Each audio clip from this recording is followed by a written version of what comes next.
Hello! Today I want to talk to you about using the pipeline-eds CLI tool as an executable to generate plots like this.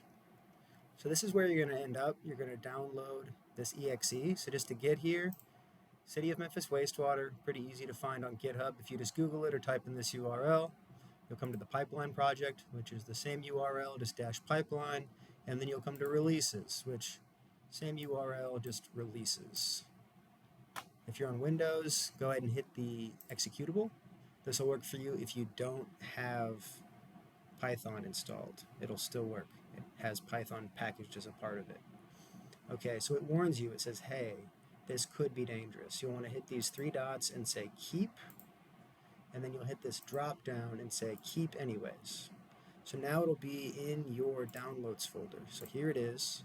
Now if you just click on it, it'll try to run, and then it'll close pretty quickly. So it's not useful to us. This is not how it's intended to be run. It's intended to be run as a CLI tool. It's a command line interface. So what we would do is we would open a PowerShell window. So you can do that by hitting Start, type in PowerShell, and it would be this blue one, Windows PowerShell. Open, and you can get that to pop up. Now usually your default starting location will look like this. It'll say users and your username. So I can say CD downloads. Now I'm in my downloads folder. I can say ls and I can confirm, hey, these are all the files I have in my downloads. You might not want to do that because it'll probably give you a very long list if you're like most people. So what you can do is you can just copy this name, copy, and you can paste it here. Now if you just paste it and hit enter, it won't work. This suggestion says you need to add a // to the beginning to run it. So that can be a / or a //. It does not matter. So with this current iteration at 0.3.60, just running it, even without a help flag, will give you the help menu. Now to understand, these are flags. These are commands.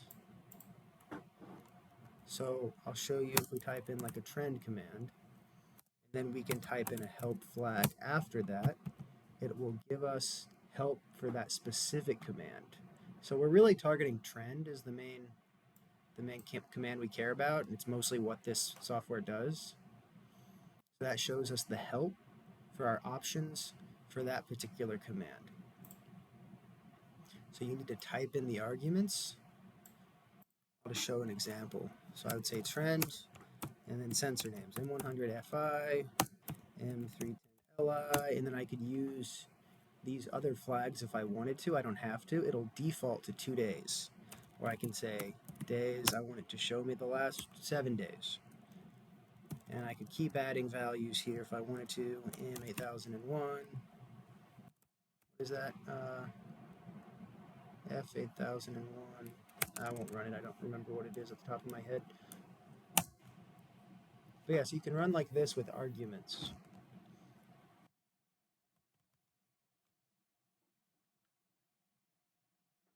And it goes and it gets the data, and it pops up. And of course we want dark mode. So the credentials are already known to my system. If you try to run this and you don't have your VPN on, it'll warn you, and it'll ask you for username and password stuff. Thanks.